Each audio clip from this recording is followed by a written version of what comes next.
Good afternoon, everyone. Chief Meteorologist James Zahara here in the Storm Track 8 Weather Center. Glad you can join us on the 8 Plus app. I want to make sure you get an update regarding what to expect going into the afternoon and early evening. And of course, we've been talking about the uncertainty that may take place later this afternoon and evening for the possibility of some more strong to severe thunderstorms. The good news here is I think we're really minimizing that chance, if any at all, for our hometowns well east of the river, just because of what has played out so far during the day today as this line has made its way through most of our hometowns. Let's just kind of show you in the background here what we've noticed from these storms that started right around 8 or 9 o'clock last night. Had a few little clusters of storms, some hail reported, and then about 3 o'clock in the morning is when we saw that one wave move on by, followed by that nice line that made its way across most of our hometowns throughout the first half of the day. And that's where we had some pretty good rainfall. Everything arriving was on time.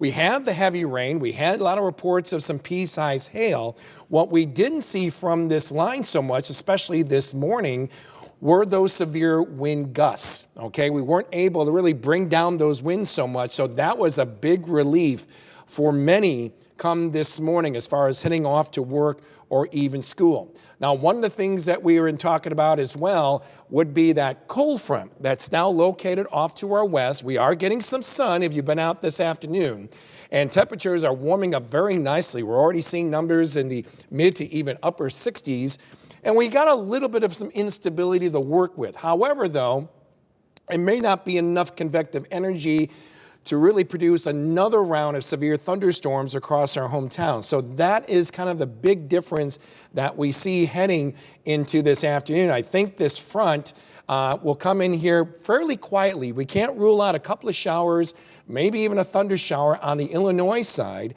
as we head late this afternoon and early evening. But I think most of the convective energy is being robbed by all this activity that's going on in Missouri and eventually going to be making its way into downstate Illinois. The red boxes that you see there, those are tornado watches. And kind of within there, we're seeing numerous severe thunderstorm and even tornado warnings that are going on.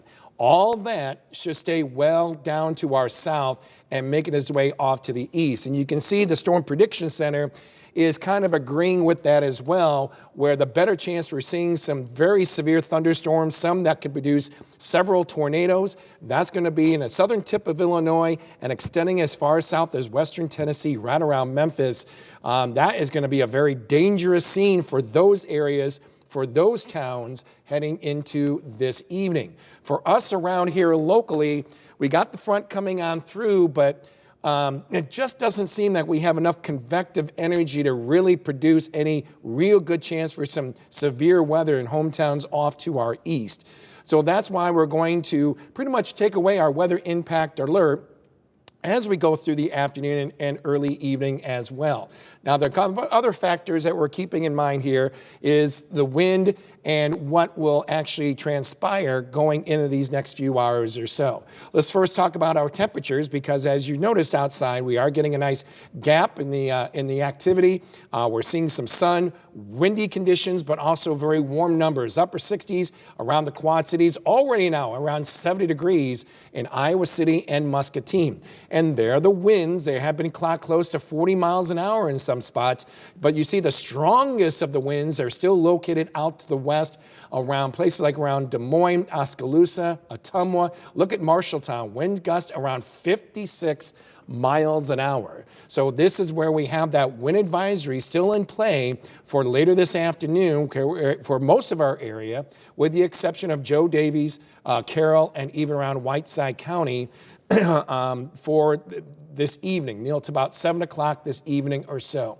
Okay, so if you're going to be driving in rural areas, make sure you have a good grip on that wheel come this late this afternoon and heading into the early evening. Now here's the future track that we see where that cold front will be by around 5 o'clock this evening. And you can see not much activity really along it. In fact, as I go ahead and put it into motion going through the evening, all will be looking quiet. Skies will clear out for the most part heading through the overnight hours. And this is where we'll see that little cool down in temperatures as we head overnight, with lows dropping around the lower 40s. And then come tomorrow, a very quiet scene will be. I think the winds are going to be a lot lighter too. And temperatures, well, even though they've been very nice so far this afternoon, we're going to be kind of back to reality with those highs expected right around those mid to upper 50s that we are expected to see. One of the things that we briefly talked about yesterday when it comes to this system is the amount of rainfall that we picked up. This is the most amount of rainfall, folks, that we have seen since January 31st of this year. That's when we had close to 1.5 inches of rain. And there are some of our hometowns, at least one in particular around Bettendorf, where we did have a rain gauge reported around 1.68 inches. Around the immediate Quad Cities, like around the Quad City International Airport, just over 1 inch of rain. Kewaunee around 1 inch. So you can see how all that tropical Gulf moisture that fed into this storm produced some pretty good rainfall in a lot of our hometowns especially throughout the early morning hours as well. What I'm going to try and do now is I'm going to make my way to the WQAD Facebook page. And I believe we might even have a few little questions that might have popped up with some of our viewers that we have here. So Matthew, he's a diehard weather nerd, I tell you, and I say that in a good way, okay?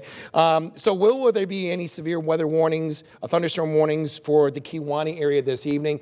I really don't think that's going to happen. I just don't believe we have really enough convective energy to really blossom the storms up and produce any serious growth in the form of some severe weather. I just don't see it. The worst case scenario could be maybe some pea-sized hail, but given the activity that we're looking at going into the late afternoon and early evening, I just don't see it. And then Amy says, hi, James, are we in the clear tomorrow in Galesburg? Yes. All will be looking quiet as we make our way into our Thursday. The next chance of wet weather is still on track for late Friday afternoon and evening. I think Friday evening looks like the best chance we'll be seeing some scattered showers roll on through. A little disturbance is actually going to be tracking just to our south, but close enough that we bring in some scattered showers around here Friday night, and likely will be coming to an end, I think, sometime by early Saturday morning. I would think maybe right around sunrise. And then the rest of the weekend should stay nice and dry. We're still looking at those temperatures, possibly right around those mid to even upper 50s. And those are the only questions that I have right now. You're going to make it easy for me, folks. Of course, we'll continue to update that cold front coming up on the current, which will be taking place at about 4 o'clock. And then we'll have, of course, our 5 o'clock and 6 o'clock show if any more updates happen to come up. But as far as we know right now, things are looking pretty quiet. Boundary still will be coming through the area through the late afternoon, early evening. Can't rule out a shower or thunder shower around it. But the coverage, the line is going to be very broken, so not a lot of us are going to be seeing that chance. But any updates that do happen, we were going to let you know, and we will be right back here on the News 8 Plus app. So hopefully this information that I've given you helps out a little bit. I may tweak it a little bit more, like I said, during our evening newscast. So hopefully we will see you then. For more weather information, go to our webpage at WQAD.com. Continue with us and watch free now on the 8 Plus app everywhere you stream.